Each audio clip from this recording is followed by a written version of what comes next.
Welcome into the Birds of the Roundtable. This is a unique show because this is a show about embracing failure. This is a show about revisiting our takes from the beginning of the year and old takes exposing ourselves. Sure, we got a few things right along the way, but it's not fun to take victory laps. It's fun to put ourselves on blast. So we're going to have a mix of both. If you guys have been longtime listeners of the show, you know that last year we did this. We did it at the start of this year. We do a preseason over-unders prediction show for the Eagles season. And then at the end of the year, we come back and we revisit those with clips from the first show. Now, last year, Phil joined the show as a guest, and he ended up having the best year out of all of us with his predictions. So we invited him back this year to defend his crown, and we will see how it plays out. So we have all the results. None of these guys have watched this. I went back and watched it all, clipped it all up. None of them know how this placed. We're going to find out live on air with you guys. One of my favorite shows of the year. And not just because I get to control the narrative and put all my good clips and all their bad ones, certainly. So before we get started, and we're going to hop right in because this show tends to go long, but I just need to play a clip here to set the tone, about controlling the narrative. This is what's important. I need you guys to remember as we do this show. But this is another one of those. Can we put an asterisk? So I'm making sure I say that. So when you clip this out later, you know. It's cute that you think I can't clip all that out and make you say whatever I want. Whatever I want you to say. So there you go. Just up front, I need everybody to know I can make you say whatever I wanted to. I don't have to give context. That's half the fun of it. So let's go ahead and dive in. Our first over-under of the season was Jalen Hurts passer rating, over or under 100.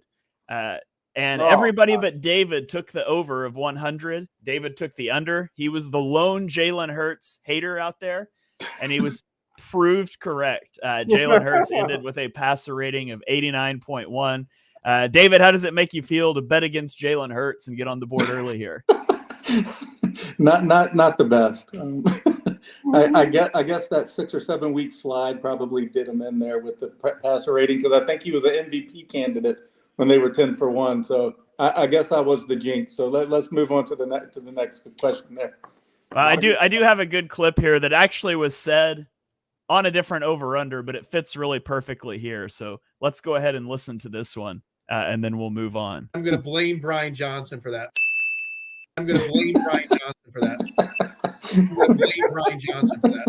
Nice.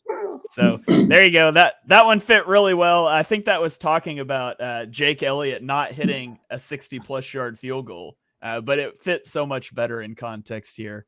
So we had to put it in. So that was our first one. David is the early leader here. The chat can cheer against him. Got a comment coming in on YouTube. Booed the Jalen Hurts hater. Clearly hates Jalen Hurts. Hates him. They should trade him. Trade him.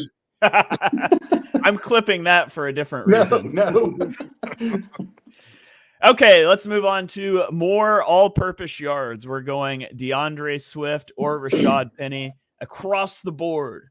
We said DeAndre Swift. By the way, if you're a commenter here, we put all these out to public votes. That's that second to last column is how the public fared. And the correct result was obviously DeAndre Swift. And so you would think we wouldn't have a good gotcha clip from this one, but in fact, we do. And I think it's my turn to take this one. So here we go. I think you guys are slandering Rashad Penny a bit too much. I think he's a fantastic runner. But ultimately, I think it's really unlikely that he stays healthy for the whole season. And it's really unlikely Swift does too, but Swift will contribute in the passing game as well. So I'll go Swift, but I'm really excited about Rashad Penny.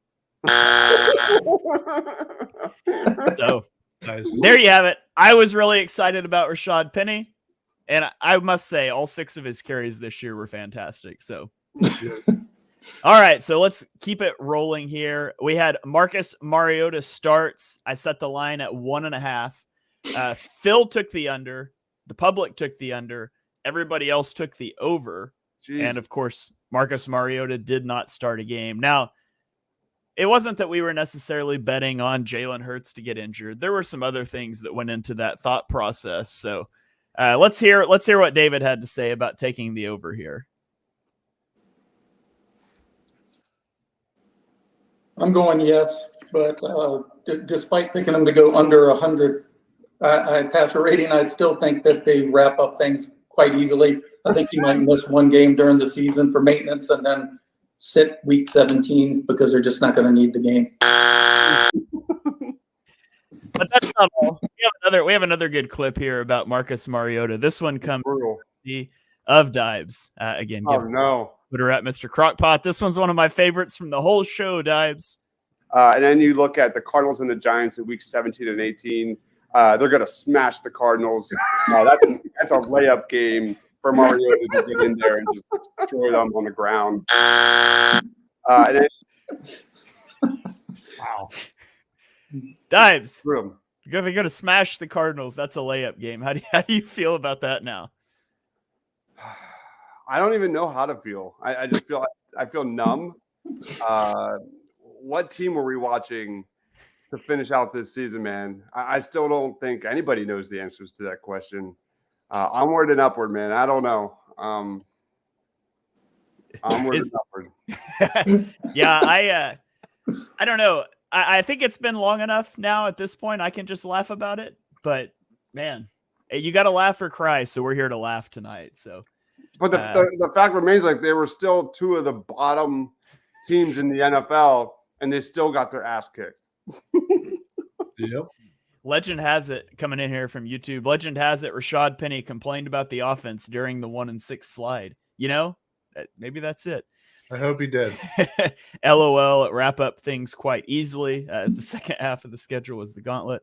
That layup game was Ben Simmons in Game 7 against the Hawks. Ouch. All right. Well, Man. let's keep it rolling along here. Let's go to our next one. More receiving yards. Quez Watkins or Olamide Zaccheaus. Every person on this show picked Quez Watkins. Every person on this show was wrong. Olamide Zaccheaus actually edged out Quez Watkins 164 to 142. I don't think that's the year any of us were predicting. But there wasn't actually any really good gotcha clips from that one. So we'll just keep it moving along here. To more snaps at right guard. Cam Jurgens or Tyler Steen. And everybody except me went with Cam Jurgens. But I was the lone bastion saying Tyler Steen's going to start at right guard. In fact, it sounded something like this. I think you're all wrong. Tyler Steen's going to be the starting right guard this year. It just makes more sense.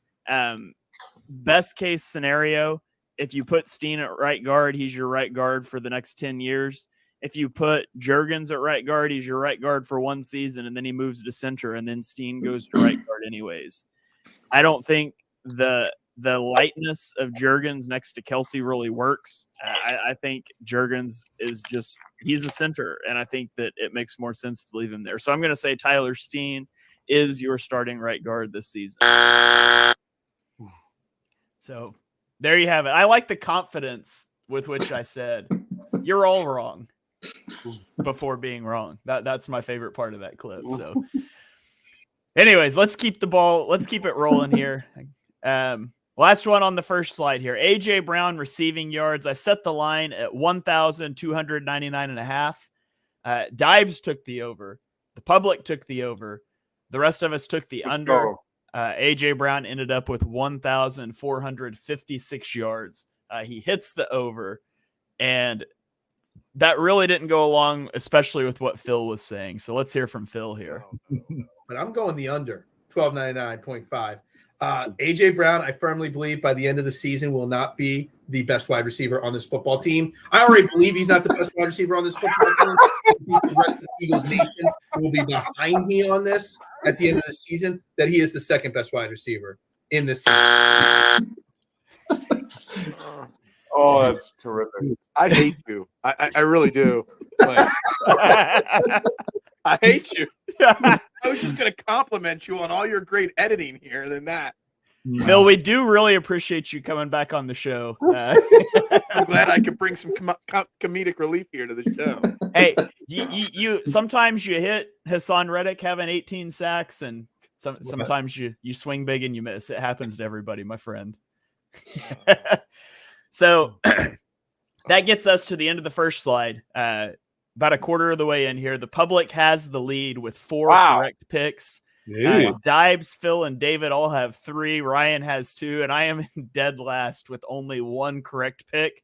And it was the consensus pick. So it's not trending in a good direction for me. But I digress. Let's roll on to the next slide. Devontae Smith receiving yards. I set the line at 1250.5. I took the under. Everybody else took the over. The result was 1,066 yards. So that one was the under. I'm making up a little bit of ground here by doubting Devontae Smith. Let's go. Now, unfortunately, part of the reason I doubted Devontae Smith was I had a lot of faith in Dallas Goedert. And so when I set the receiving line for Dallas Goedert at 899.5 yards, I smashed the over. David was on the over side with me. The public was on the over. Ryan, Phil, and Dibes were on the under. And Goddard came in remarkably below that at 592 yards. But there was a nice little back and forth between Phil and I on this one. So I'll go ahead and roll this clip. Phil, I hope this absolves me for putting that A.J. Brown clip out there. I will smash the over on Dallas Goedert. Dallas Goedert's going for 1,000 yards this season. A huge part of the offense last year, underutilized. He is one of the most explosive receivers consistently in the league.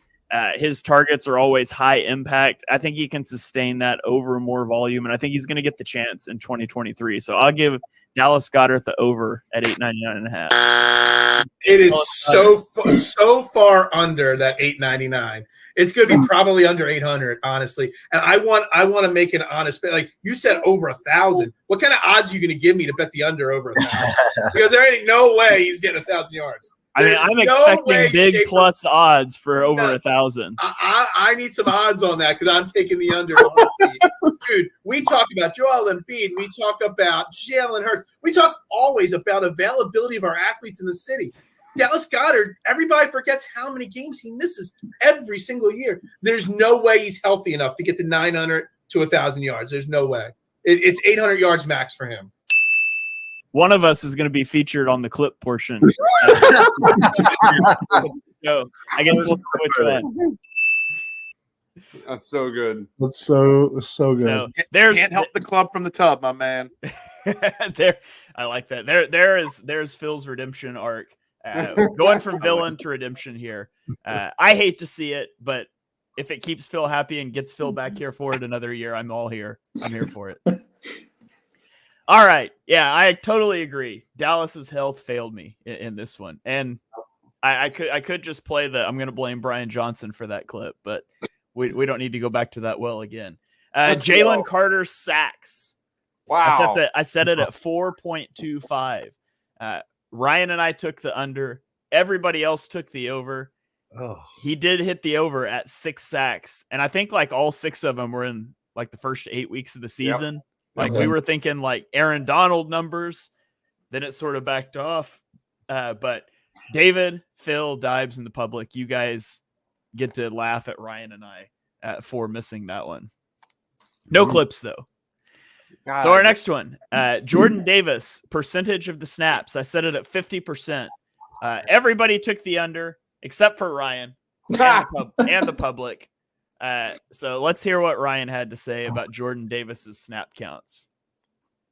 Carter's not going to play as much as we all probably expect. And I think Jordan Davis is going to be the person that kind of steps in to take some of those snaps. Now, I don't think he's going to cross it over 50 that far, but I do expect him to get over 50% of the snaps. So, sorry, Ryan. Ouch. It was close in all fairness. He got to 44.6%. So it's like what? It's like what? 3 plays? Come on. Yeah. I mean, it was close. I mean, Dallas has been close to an NFC championship game for like 30 years. You were close on Jordan Davis's snap counts. Yeah, you really had to put that in perspective, huh? I was just trying to take a shot at Dallas fans there. So I always appreciate that. Okay, Nolan Smith sacks. I set this one at 3.25. Dibes and I took the under. Everybody else took the over. He ended up getting 1 sack on the year. Let's hear what a couple of different people had to say about Nolan Smith sacks. I have him as over. I put down 7 sacks for the season. I think Graham will play his 30% or so, but I think that Smith is going to find his way on the field a lot more with that 4.39 speed and the 16.3% pressure rate. I just don't see him being stopped on the end there. I had Jalen Carter as the first player in the draft, and I had Nolan Smith as the second. So I'm pretty bullish on the guy. So I'm pretty excited to see what he can do this year. I just am so high on this guy that I can't fathom him not getting 4 or more sacks. I am going to take the under. I'll take the under on Nolan Smith. I think Nolan Smith's going to have pretty limited play time. Give me the under. I think, like Shane said, this is a guy that's 3 years down the road. I don't know in terms of production how ready he is. Wow. Damn. I have no memory of saying that. But to be fair, it was a long time ago. David doesn't have memory of that either. And, there should probably be something in his contract about that was the second show he ever did with us. And now we're back here, 6 months later, putting him on blast for something he said when it was literally his second podcast ever. So sorry, David. But you got people on YouTube. You got people on YouTube chiming in now saying 7 sacks. That Howie Magic wearing thin these days. That was literally the only thing I remembered saying on that show. And I remember projecting that. I was like, good grief. So I knew I was going to get hammered on that one, but I'm going 7 next year too. All right. Hey, never wrong, only early. The only thing I really remembered before I watched it was taking the under on Jalen Carter sacks, because I literally listed out like the last 26 first-round defensive tackles and how many sacks they had. So I definitely remembered that one. Okay, let's go. Keely Ringo defensive snaps. I set it at 12.5. Phil and Dibes took the under. The rest of us took the over. He ended up playing 199 snaps on the season. Defensive snaps. Doesn't count special teams. So the over hits on that one, but I don't have any clips for us here. So let's go on to the next one where we do have a clip. It is Nakobe Dean tackles. Set it at 149.5. Gosh. David and Phil took the over. The rest of us took the under. So let's listen to a conversation about Nakobe Dean's tackles. I'm going to say the over for the simple fact he damn well better have over 140. Because if he doesn't, who the hell is tackling him? I stand by my comment. It's true. It's true. Linebacker. A lot of people put him in this category that he was some great linebacker. If he gets 159 tackles, Nakobe Dean better get 150. And if he doesn't, if this doesn't hit, we're not talking about this great defense. There's some serious problems if this number doesn't hit. Because who else is playing linebacker on this team? I can't even name the other linebackers on this team. Facts. You'll notice I didn't say anything wrong there. You'll notice I didn't put a red X. Yeah. Because everything he said was right, but I couldn't put a green check mark because he missed the bet. So the weird draw here for Phil, I guess. But I just thought that was hilarious listening to it. He's like, I can't even name any linebackers on this team. And Phil being very prophetic there. So unfortunately, you don't hit your over, but you do get some credit for like a half a point for that one. Yeah. All right. So at the end of our second slide, Dives has now taken the lead with 8 correct predictions. The public is in second place with 7. Phil, David, and I all have 6, and Ryan has now fallen behind with 5. Thoughts about halfway through, guys? How you feeling about your stuff? Is there anything you said that you regret that we haven't made it to yet? Everything. Shame. The fact that you guys are losing to me in this thing, that's embarrassing. You guys should feel embarrassed right now. Thanks for rubbing it in, pal. I feel terrible. I feel terrible that I am currently losing. I really, really hope I don't finish last. I might just walk off. Be like George Costanza, just walk out the door. Exactly. This is like a loser leaves the podcast thing here. Loser leaves town. I mean, I'm not part of the team, so it's okay. Whatever. I just never show my face again.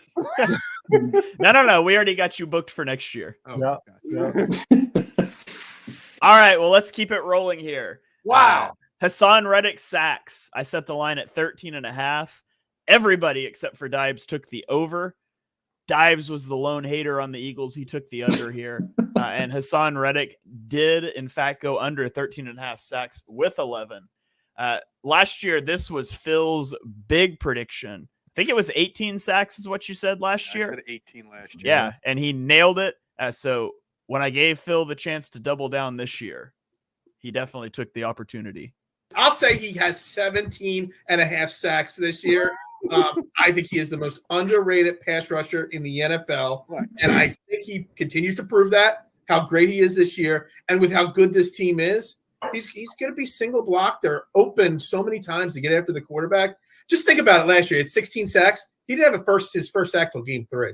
I think it was game 3. So, just think of it. If he gets sacks from game 1, he hits that 18 number. So it's over so far again this year. Yeah, easy over here. Reddick's going to eat once again. And, there's really nothing you can do to stop this guy. So he's going to get his for sure. Besides dropping him back in coverage. Yeah. In all fairness, he did not have a sack till week 3 or 4 again this year. Yeah. So in all fairness, that part was right. Yeah, he had that. It was the same thing. I remember even looking at that and being like, oh, he's about where he was last year. He's going to come alive. And then he did for a few weeks. And then they started dropping it. They started making him play the flats and, Yeah. And Matt Patricia happened. And then this all happened. To be fair to Ryan, no one could have foreseen that Hassan Reddick would be running up the seam with tight ends for 10% of his snaps. So I don't think we predicted that over under, did we? no, we didn't. That's a good one for next Put that year. in there next year. Yeah. Okay, more interceptions. Oh. Would it be Darius Slay or would it be James Bradbury? Ryan and I took Bradbury. Everybody else took Slay. It was close. Slay edged out Bradbury 2-1. And I said one of the dumbest things I've ever said on a podcast. I'm going to go Bradbury as well. I think he's a better player at this point of his career. Doesn't always lead to interceptions, but I'll go with Bradbury. Yeah. Sorry, buddy. I got nothing to how say does about that Slay one. win this with only I think we should all get an L since there's 3 interceptions combined. Yeah. That's true. Hey, I'm all for it. Let's take the points off the board for David and Phil and Dibes here. Yeah. Equalize this with me and Ryan. But Yeah. yeah, I do not remember saying that. I did not. That one baffles me because I do position rankings. I rank my top guys at each position in the NFL, and I had Slay higher than Bradbury on that ranking. I have no idea why I said that. Don't know what possessed me to say it, but I do not stand behind it.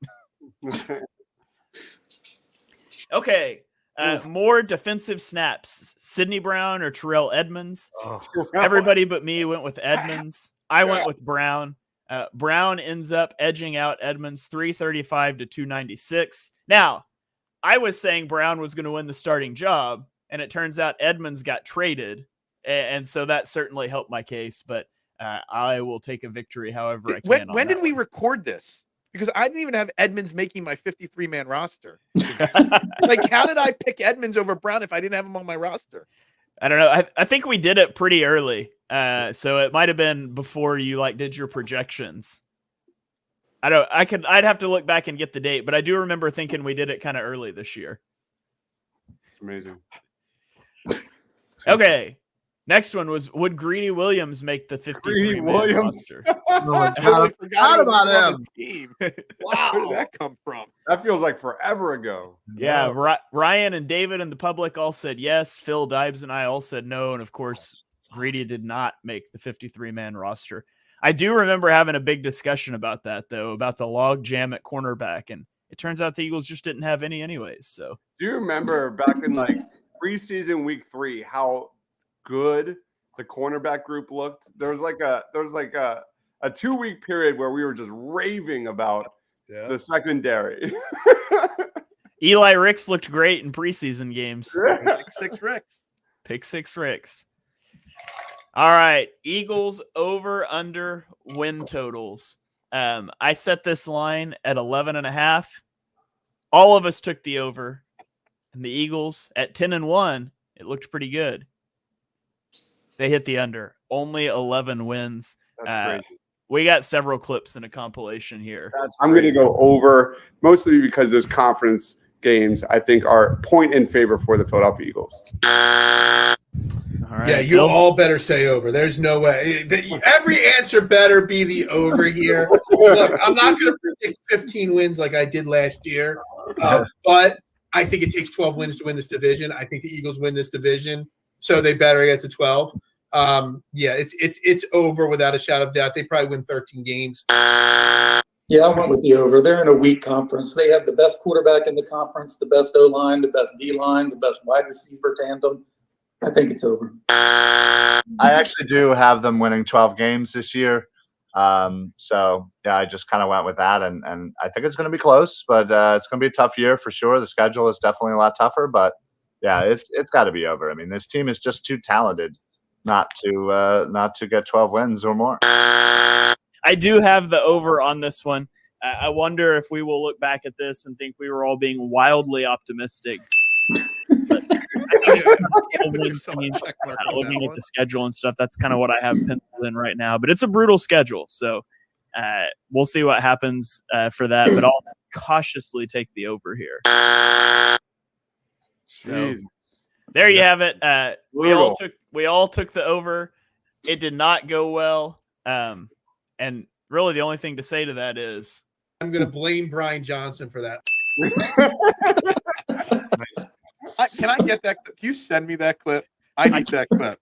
I can. Yes. I will play that like literally every 5 minutes on the morning show, like literally every day until the next season starts. Yes. That. I will not only send it to you, I will also post it on Twitter and tag you in it. With the date. It was recorded. There you go. All right. And then our last one on this slide. Would Derek Barnett make the 53-man roster? Everybody said yes. Nobody was happy about it. He did make it, and when none of us were happy about it. But that gets us to the end of our third slide. We are 3/4 of the way through here. Dibes has taken a pretty commanding lead at this point with 12 correct answers. Phil, the public, and I each have 9 in a 3-way tie for second. David has 8. And Ryan. Oh, my God. Take yourself out of the stream right Seriously, now, I'm just gonna go play in traffic. Something happened here. Ryan is all the way down. He's got 6. He's got half of what Dibes has. Oh man, I'm never gonna hear the end of this one, am I? Oh man. All right, let's keep it rolling here. On to our last slide. Lane Johnson sacks allowed. I said it at 0.25. Lane Johnson hasn't allowed a sack since Vietnam. Would the streak continue? David and Phil took the over. They said this would be the year that Lane Johnson gave up a sack, and they cursed Lane Johnson. He gave up 3 sacks this year. It's our fault. It's definitely y'all's fault. So Lane Johnson, the streak is over. Phil and David called it, and they get a point for that one. Can't blame Brian Johnson for that. Can't. Well, yeah. You could. You probably could. You probably could. All right, let's go to Jalen Hurts turnovers. I set the line at 11.5. This is fumbles lost plus interceptions. Set the line at 11.5. Dibes took the over. Everybody else took the under. It was way over. He hit at 19. Let's hear what we had to say about that. I went under as well. I think he's secured the ball everywhere he's been. Philly, Alabama, Oklahoma. He never has had double-digit interceptions. His whole game is predicated on the fact that he takes care of the ball, and I think he'll do that again this year. So, there you have it. Can I just ask, was that like the biggest discrepancy from the line you set and what? Like, I mean, that's pretty 11.5 turnovers to 19. That's a big yeah, right there. That's a pretty big one. There's 2 Terrell actually. Edmonds, Sidney Brown, or the Sidney Brown snap one was. Yeah, I mean that one was just who would have more. There's actually a couple coming up that are are pretty far off the line that I set. But the Keely Ringo snaps one was pretty far off. But yeah, for the most part, the lines were fairly good. That one was way off, and there's a couple more actually coming up that are pretty bad off too. Okay. Let's go to Jake Elliott's season-long field goal, 56.5 yards over under. This is where Phil said that I'm going to blame Brian Johnson for that clip, saying that Jake Elliott would end up kicking a long field goal because Brian Johnson didn't get a play call in time early in the season or something like that. So that's the context for the clip we've been using out of context. But Ryan and I took the under. David, Phil, and Dibes and the public took the over. Jake Elliott did, in fact, hit the over, a 61-yard field goal this season. So congratulations. You guys get the point on that one. Now let's go to more offensive snaps. We've got Jack Stoll or Grant Calcaterra. Phil took Calcaterra. The public took Calcaterra. The rest of us took Stoll. Stoll won it pretty handily, 438 snaps to 118. But I've got to go to my man Ryan, who had a great comment about these guys, about this question. So listen in. I hate both of these players. Agreed. Okay, I got it. All right. No, I don't know. I just hate both of these players. I don't like them at all. I don't like what they bring. I wish they weren't our number 2 and 3 option for tight ends here. Wish we actually drafted somebody or got somebody in here that can actually do stuff. But sadly, I'm gonna go with Stoll here, just given the fact that they clearly trust him more. And as the tight end too, he's asked to block more than he is to run out there and catch balls. So that's what Stoll does good. I just loved I hate both these players. And we had to get the throwback to Quentin's comment to cover Ryan's face because I'd totally forgotten about that. I feel like throughout these clips, I feel like Q's come up a few times with the incorrect answer. So we need to give him a few X's there as well. We do. He's not in the chat tonight either. That's a shame. Yeah. I can also throw in, we just did our top 10 tight ends for the draft, and Ryan was so excited. He was so excited. I want a tight end too, please. I will draft JT Sanders in the second round in every mock draft I do until they change his range. Hell yeah. Okay. Let's go to Eagles total sacks. This number was set at 54.5. I thought I had a clip for this one, but I guess I don't. Everybody took the under except for Phil, who took the over. The public took the over.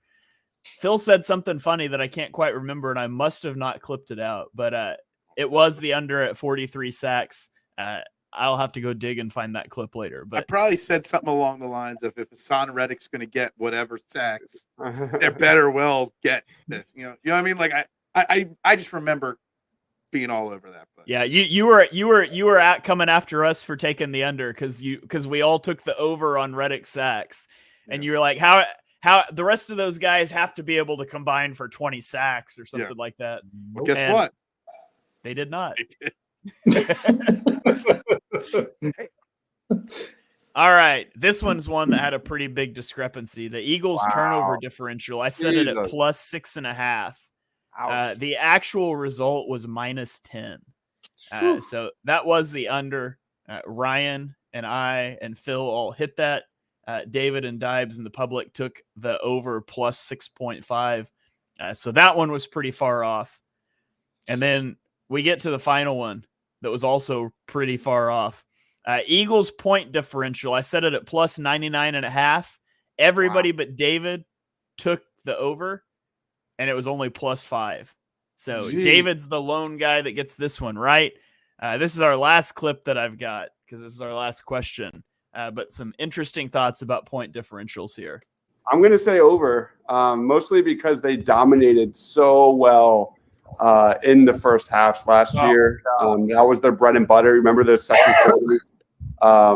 Nick Sirianni, man, he definitely gets his team prepared, ready to go. I don't see any reason why that doesn't skip a beat here.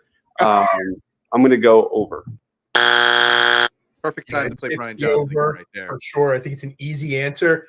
So it's an easy over. I think this is one of the easiest numbers over under that you set. I'm going over again. Like Phil said, this was an easy one for me. While I don't necessarily think they'll hit up the 130s, but they should easily hit over 100. I found it really difficult. I didn't find it easy at all. I actually went under. I think that a lot of things broke their way last year. The most important one being health. I would be very shocked if that happens again. I think they're playing more competitive teams, and I don't expect as many lopsided wins. I still think they'll be very good, but I don't think it'll be over. Well done. Well There done. you go. Good job, buddy. That was a very good prediction there by David. I also loved the emphaticness with which Phil and Ryan said that was the easiest line.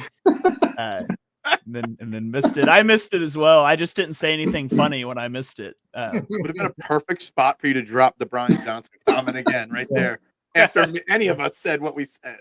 Right. So bad. So I blame him as well.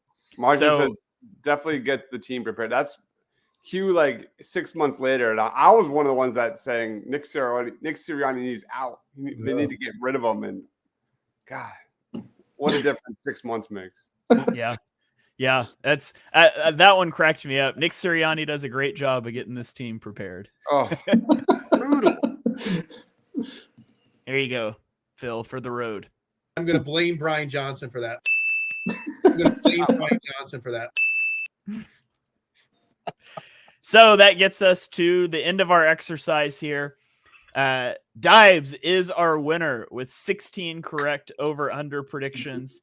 David comes in second place. Not bad here for a guy who is doing his second show, only gets 13, gets the prophetic call out about it's not going to be as easy as it was last year.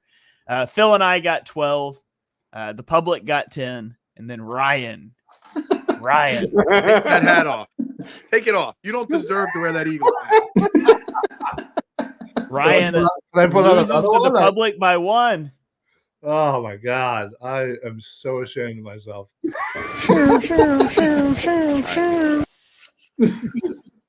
you. Oh, man. I'm not going to lie. We actually went through that a whole lot faster than I thought we were going to. Sorry to rush you guys through it. no, it was great. Oh, no. I don't know. Maybe Your I should wives throw will it. thank me for making you rush through the show. Yeah.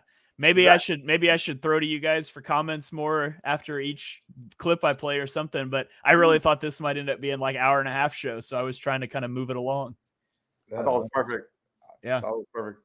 But anyways, really fun show. One of my favorite ones to go through and do every year. So thank you guys for joining us, laughing at us today.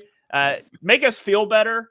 Tag us on Twitter with what your worst Eagles prediction of the year was. Bonus points if you tag us in the comments in the initial tweet you made, so it's timestamped. I would love to read some of those. I'll retweet some bad Eagles takes tomorrow. So if you got one, tag me in it. Let's all laugh at ourselves together. It'll be a lot of fun. Phil, I know you're up against the deadline to get out of here, so tell the people where they can find you. Plug your stuff. Got a fantastic morning show. Tell them what you got going on, and drop any final thoughts you've got on us, and we'll let you get out of here. Well, first and foremost, it was completely Brian Johnson's fault, without a doubt. No doubt about it right there. But you can find me every single morning, trending in the AM, 8 a.m., Philadelphia Sports Network, 90 minutes of whatever's trending. We got, obviously, NBA trade deadline this week going on, and Super Bowl previews, so that's what we got covering.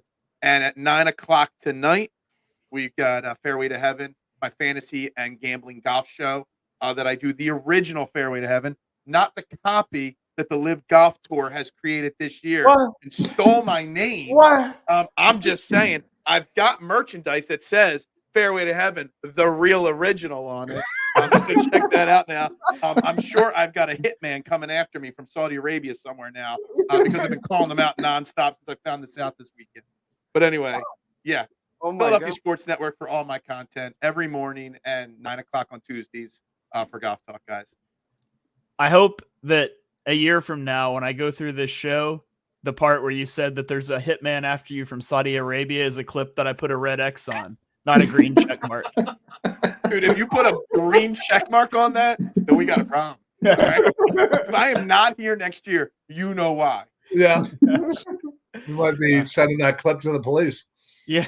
That was at the 40-30 mark. Somebody write that down. February 6th. So. All Well, right, Phil, guys, I got to roll. You guys have a great night. And thanks Yep. for always having me on Thank this you, show, Phil. guys.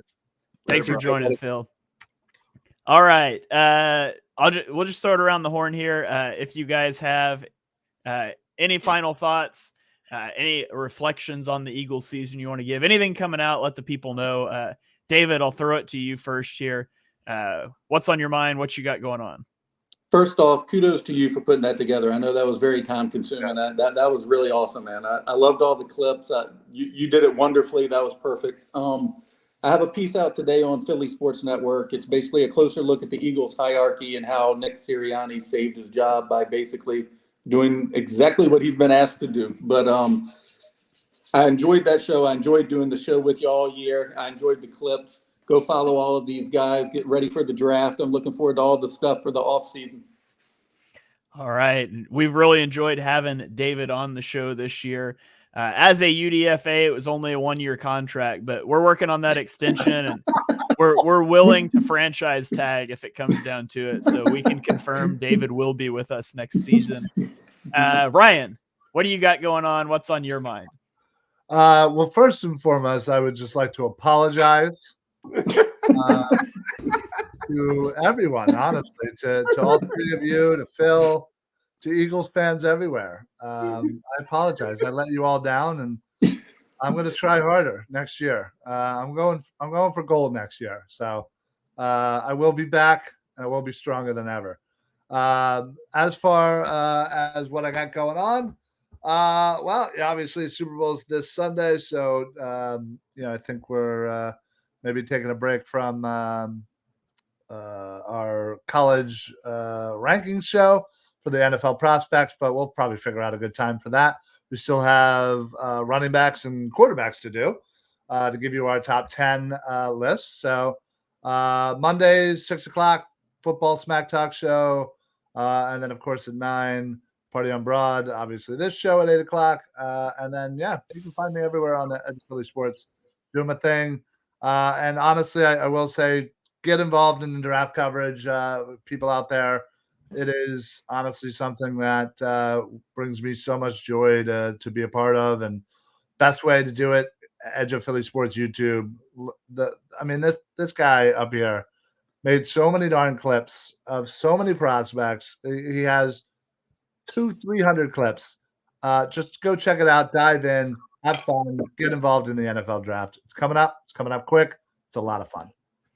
I'm the most impressed with Ryan that I've ever been right now, because he pointed to the correct corner when he was trying to point at dives. He's been working on that. I can tell. I'm learning. That's good. All right. Dives.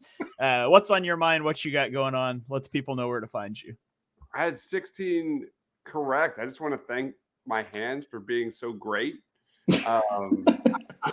No, really, my final thoughts on this whole thing. Number one, Shane, you killed that. That was incredible. Wow, that was so good. How many clips you put together, man? That was mind blowing. That was wow.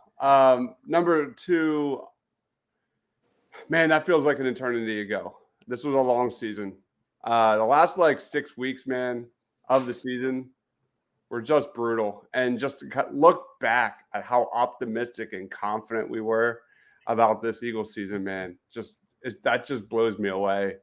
Hopefully we get some of that optimism here in the draft. There's a lot of content already on the channel. Go check it out. Working on finishing out my linebackers. Some day 3 guys I probably haven't heard of. Tyrese Knight, Tyron Hopper, Trevin Wallace, guys like that are maybe some guys that could, make the roster on day 3. But I've put that together some top 10s. Ryan and I have been putting together a ton of stuff. Go check it out. I don't have any other show until I guess Ryan and I figure out our next draft show, but maybe there'll be one this weekend. But thank you everyone for watching any of the draft content. Truly appreciate you. Absolutely. Be sure you're following these guys. Dibes is at Mr. Crockpot. David is at PHL Eagle News. Ryan is at Philly Sports PSA. Make sure you follow along with their work. I just want to address my getting 4 less correct than Dibes. And I just want to let you guys know that I just don't think I was committed enough. And I'm better. I haven't played up to my full potential. I didn't pick to my full potential, and I'm going to look at myself in the mirror and I got to be better. And so we're going to be better. We're going to wave that fairy wand and be better next year. But no, seriously, thank you guys for joining. Thanks for following along with season 2 of Birds of the Round Table. We're not done. We're going to be on here every Tuesday night. So I'm not saying but our second full season of coverage, and it's been a blast. It's been a lot of fun bringing David into the fold and doing these every Tuesday night. So thank you guys for joining for those. If you want to check out some of my stuff, I have a podcast on the BGN feed with Johnny Page that last week we dropped a deep dive into the Vic Fangio system. If you want to know who Vic Fangio is, what the cornerstones of his defensive philosophy are, and we dispelled a few myths that are going around a lot on social media, things that aren't necessarily true. And so you can go check that out. Tomorrow we're recording part 1 of 2 that might end up 3 if I know anything about Johnny and I as podcasters, diving into Kellen Moore's offense. And so everything you can possibly want to know about Kellen Moore, we're going to talk about what you can expect from him next year. So check those out. And then check out my stuff with Dibes and Mark as well on the BGN Draft Show. We have done quarterback rankings, interior defensive line rankings, and we just put out a Senior Bowl winners and losers episode this week. So we'll be doing stuff weekly through the draft. This show, of course, will continue as well. I'm sure we'll get into draft stuff. We'll have a lot of fun in the off season. So you guys keep it tuned in here every Tuesday night at 8:00, 2 Birds of the Round Table. We will catch you guys next week to talk about something. Till then, go Birds. Go Birds.